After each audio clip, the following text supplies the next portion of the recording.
These drones were not accidentally flying over a small part of Polish territory in order to return to Ukraine.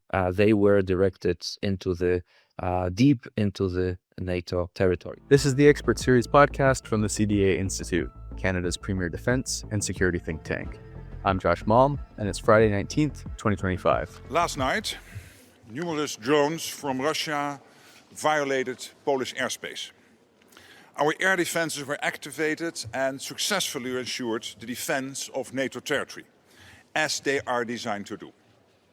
Several allies were involved alongside Poland.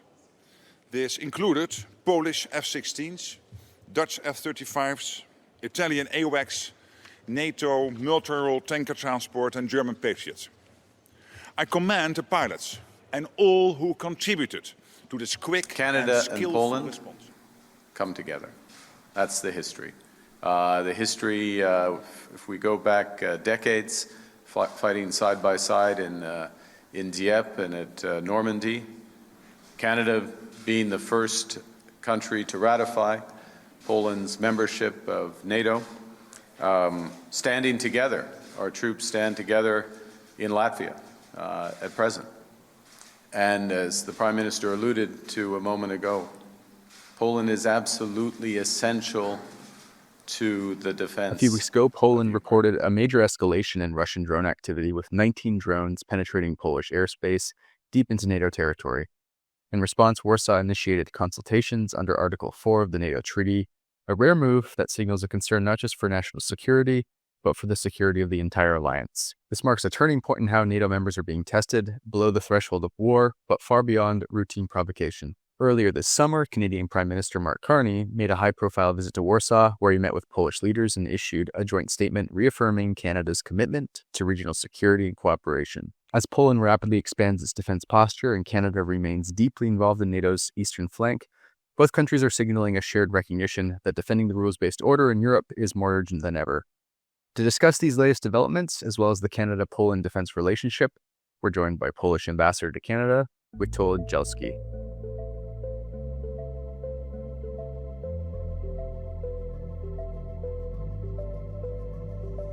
So to kick off our discussion, Ambassador, obviously we all know about Russia's drone incursion into Poland the other week. I'm wondering if you can discuss what Poland's invocation of Article 4 might signal about the severity of the recent drone incursions and how it differs, if at all, in your opinion, from past security incidents. Mm-hmm. Poland has been under, I would say, constant what's the term to use, threat from the Russian side, as the biggest country of the NATO eastern flank, as a country that is deeply involved in providing support and galvanizing support for Ukraine, that is fighting against brutal, illegal Russian aggression on its territory.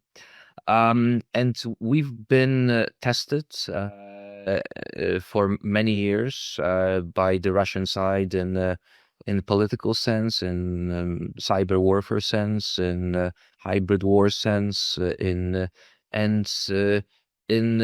military sense as well. We have had singular drone incidents on the Polish territory, which is NATO territory.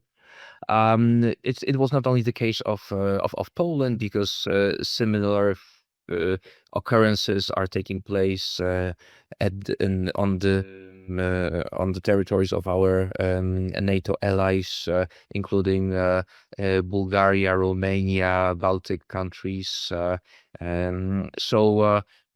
So those things have been taking place. However, the incident or a group of incidents from the previous week was something new in the terms of scale and the intent. It's not possible to scale. That was 19 drones that were directed into Poland. So a group, not a singular accident, but something that you could describe it as an accident, but it was a well-organized activity. And the intent was obvious. These drones were not accidentally flying over a small part of Polish territory in order to return to Ukraine. They were directed into the deep into the NATO territory. So this is the difference in terms of those occurrences. Well, thank you for the introduction, Ambassador. I'm wondering if you might be able to reflect on whether or not this incident highlights the evolving nature of threats against NATO members in particular. And I know you mentioned a few there: gray zone tactics, drone incursion, cyber warfare. And from your perspective, is NATO adequately prepared for a future where these kinds of tactics are increasingly testing the alliance and testing the boundaries of Article 4 and 5 responses?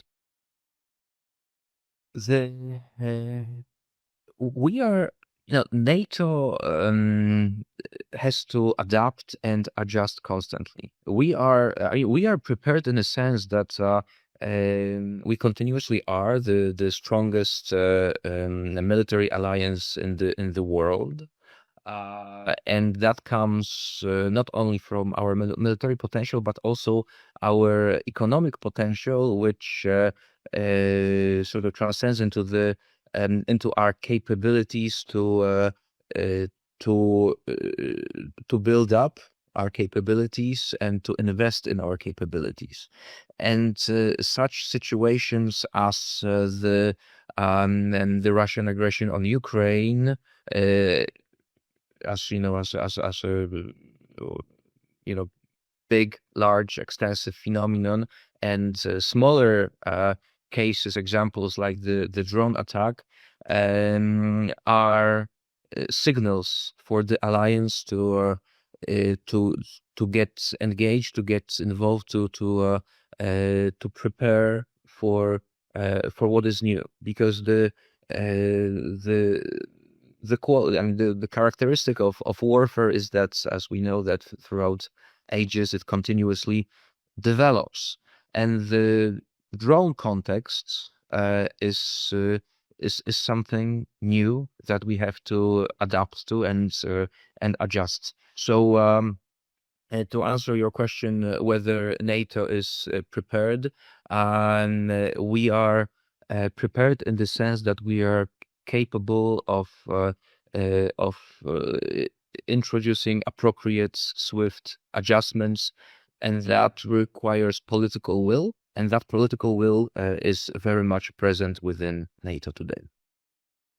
What diplomatic, military, strategic actions do you think Canada might be able to take at this time to continue supporting Poland and the alliance and reinforce deterrence where it can, I guess, without escalating tensions with Russia? Poland being under constant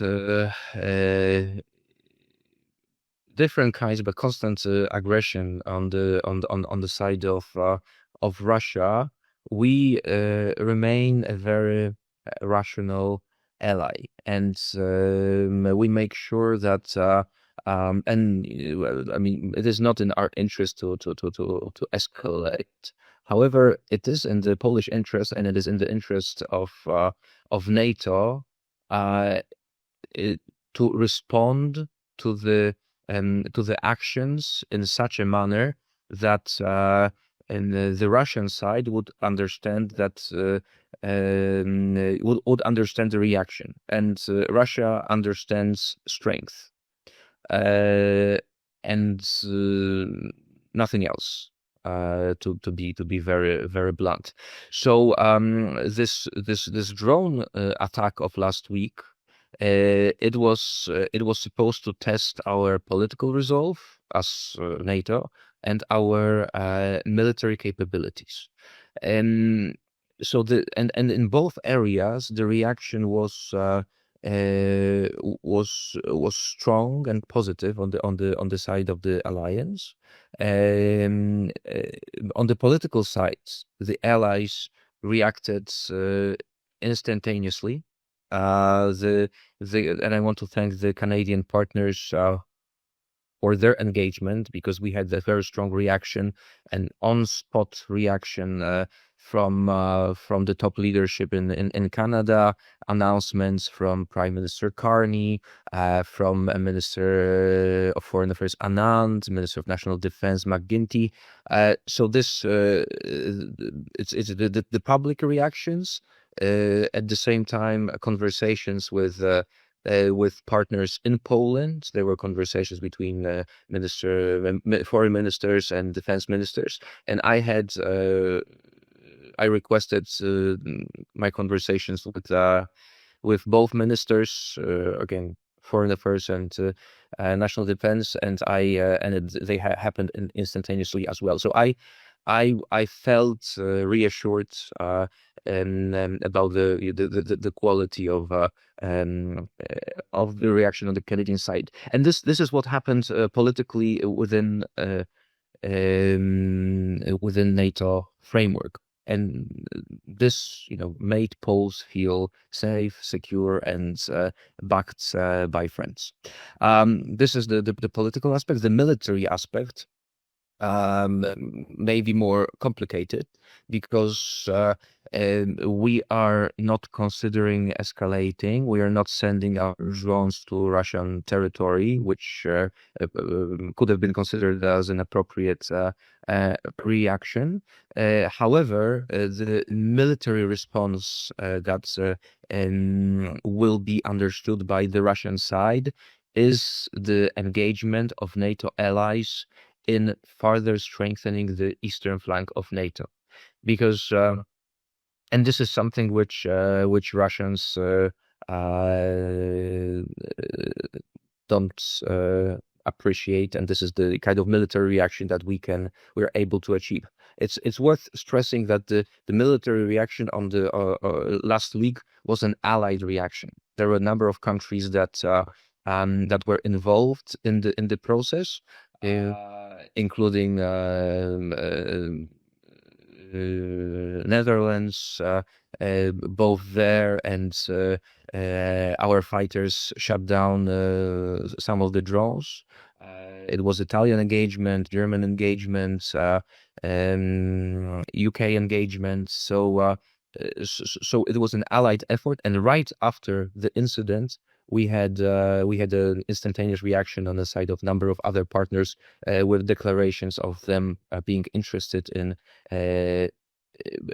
providing additional capabilities in the NATO eastern flank. So the reaction was there, and I think this is the appropriate way to react. Well, thank you, Ambassador. I'm hoping that we can dive a bit more into the Canada-Poland relationship for a few moments. For those in our audience listening currently who might not have background knowledge on our relationship, or who might be tuning in to CDAI for the first time, I'm wondering if you might be able to talk to us about the current state of the Canada-Poland defense relationship, the kinds of cooperation we've embarked on together, and how it's evolved, if at all, since Russia's 2022 invasion of Ukraine. Mm-hmm. It's worth knowing that that there is a very interesting historic context to our relationship between our armed forces. We cooperated very closely during the First World War, during the Second World War, on land, sea, oceans, between our militaries.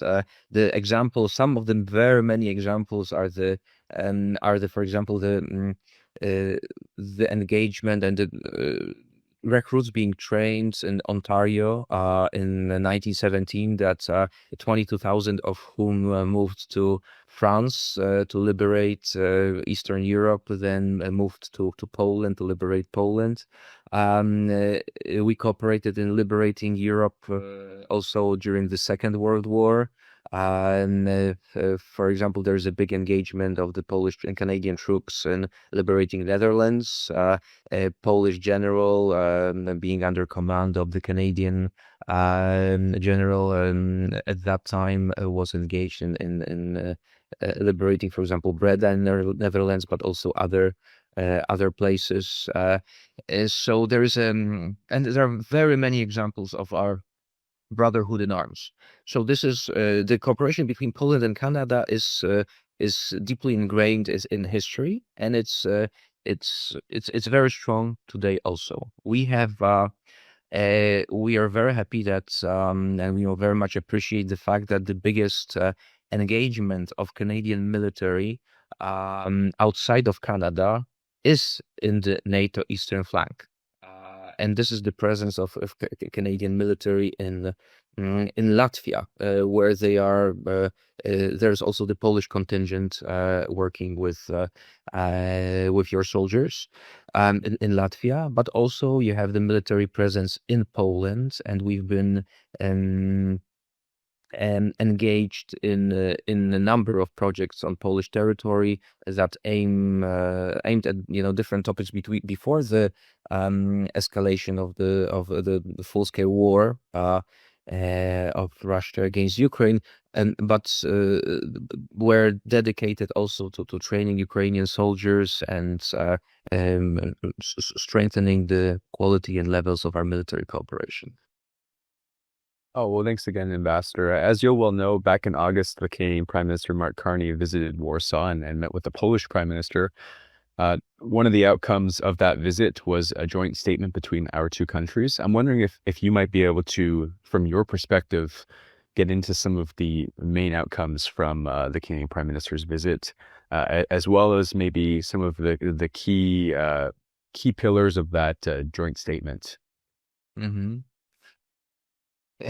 The quality of the relationship between Poland and Canada is, I would say, historic. If you look at the numbers, we had in recent years 4 visits of Canadian prime ministers in Poland. So this is the number. Only this is the number that has never occurred in history before.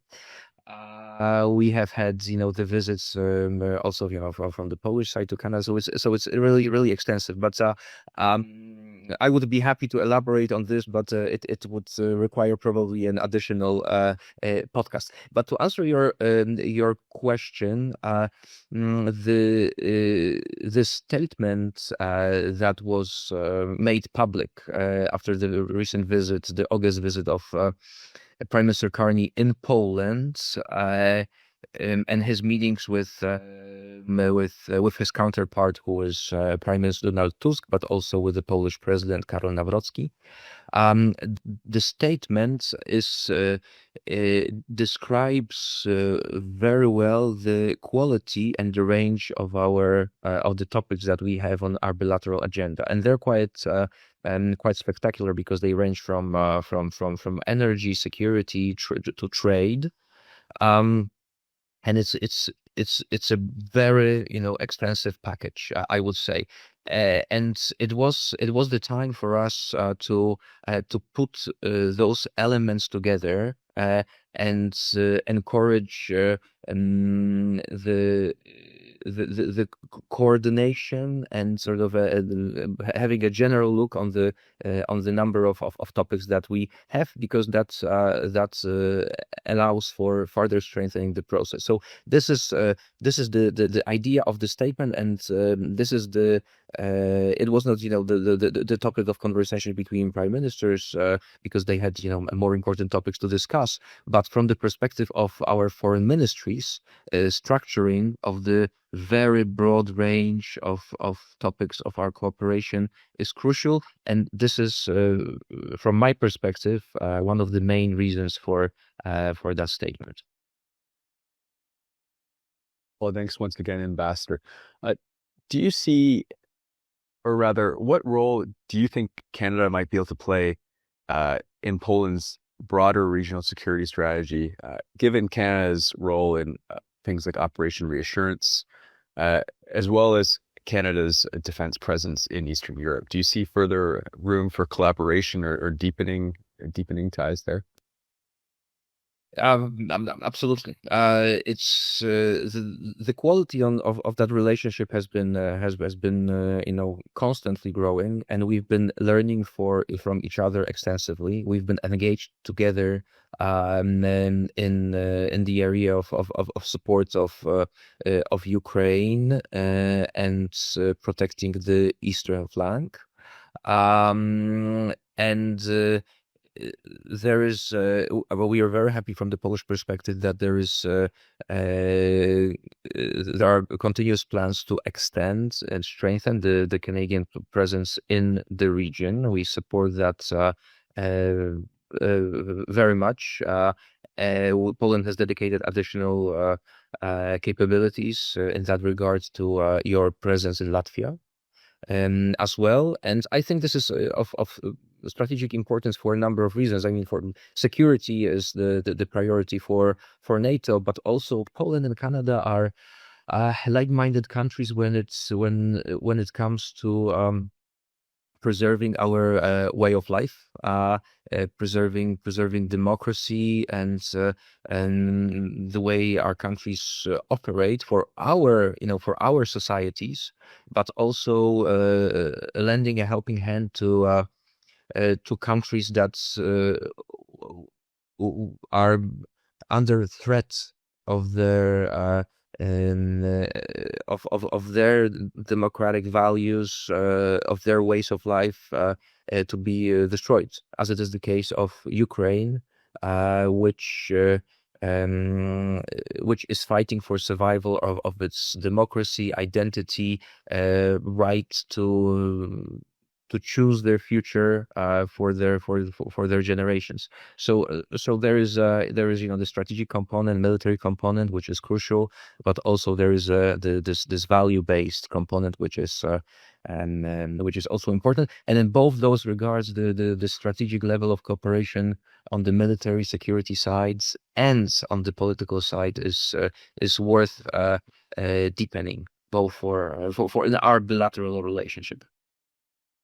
No, Ambassador, as you'll well know, Poland had already committed to almost reaching 5% before even the big agreement at this year's past NATO summit. I believe Poland's already spending 4.7% of its GDP on defense, and Poland also has experienced significantly increasing its defense spending in a relatively short period of time.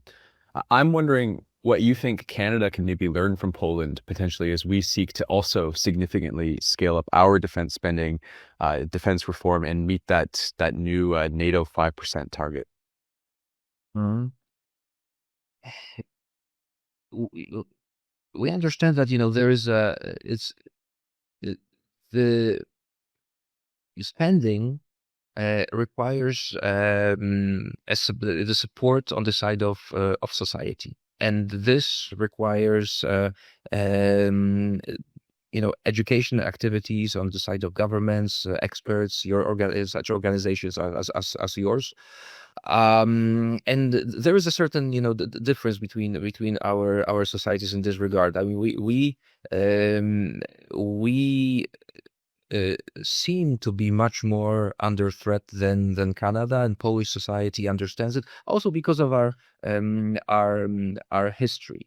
But we know well, you know well, and many Canadians know well that investing in the Canadian military today, not to be sorry in future, is a right move.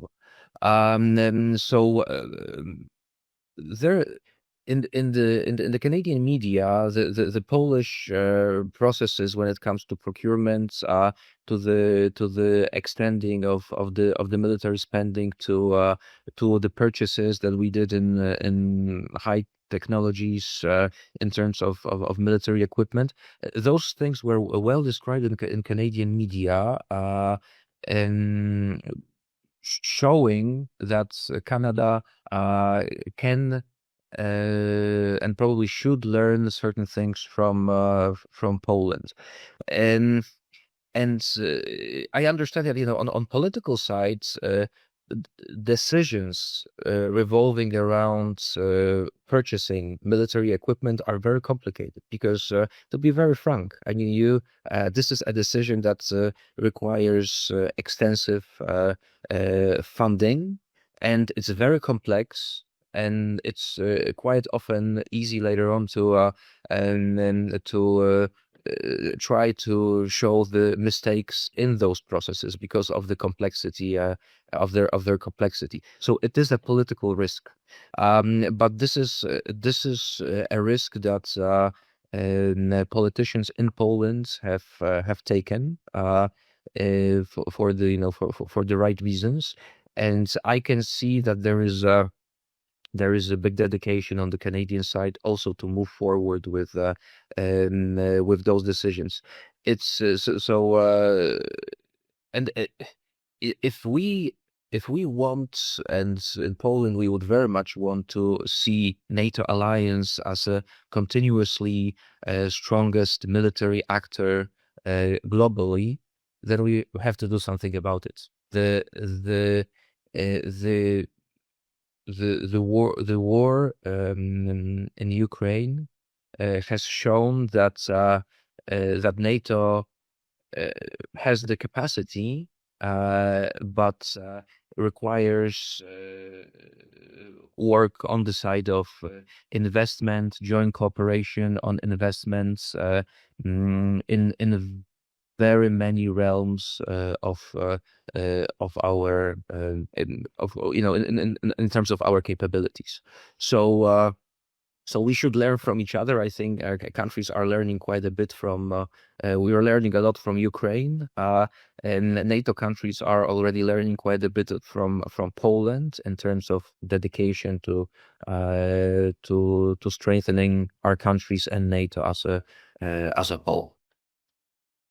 Ambassador Dzielski, thanks so much for your time today. We're almost at time, but before we wrap up, I'd like to ask, one, do you have any particular messages you think might be important for our Canadian audience to hear as we wrap up today regarding the security situation in Europe, how it affects Poland or our relationship together? Or do you have any final thoughts more generally on all that we've discussed today, from the security situation to NATO to defense cooperation? The floor is yours once again, and look forward to hearing some final thoughts you might have. Mm-hmm. Well, I would say thank you, first of all, to Canadian society, to Canadian politicians for the very positive relationship and reactions to things happening in recent years in Poland, but also in our broader region. In Canada, being a Polish ambassador to Canada, I feel very much among friends, and I am certain we can. I know that I can count on Canadian society's support, on the support of Canadian politicians, and this is very important and reassuring to a country with a very, very difficult and complicated history that is right now has in a very quick manner has become a developed country, the 20th economy of the world, and constantly growing partner. So first message is thank you. Second message would be to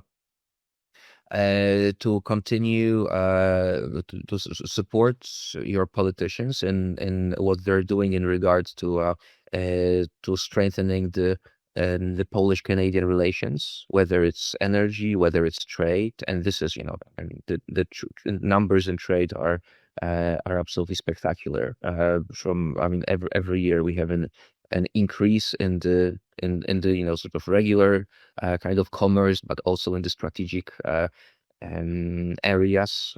So Poland is a very good partner for Canada for diversification processes that you are implementing. So keep your politicians engaged and because it's the Polish-Canadian relationship, but generally the EU-Canadian relationship is something that provides security to both sides. And the third, in the context of security, my sort of suggestion for everybody coming from ambassador of a country that knows that taking security for granted is not is risky. Because world is complicated, world is difficult, things change, and Canadians historically know that very well, and because of your engagement in so many ways. So security matters, and making investments into your security matters as well, because it is the protection of your future generations. Ambassador Dzielski, it's been an absolute privilege and pleasure having you on the podcast today. We really appreciate your engagement with the Institute, and thanks for accepting our invitation to come on the program and talk about issues so central to our relationship at a very important time for our relationship, and at a very important time for NATO and European and Eastern European security more broadly. So thanks so much, and I hope we can continue this conversation again in the future. Thank you so much. It was a pleasure speaking to you. And that's all for today's episode. The Expert Series is now released every Friday. If you want to learn more about the CDA Institute, follow us on social media, visit our website at cdainstitute.ca, or subscribe to our newsletter for the latest updates on Canadian defense and international security. If you have comments or feedback about what you heard in today's edition, email Josh at cdainstitute.ca. I'm Josh Malm. Until next time.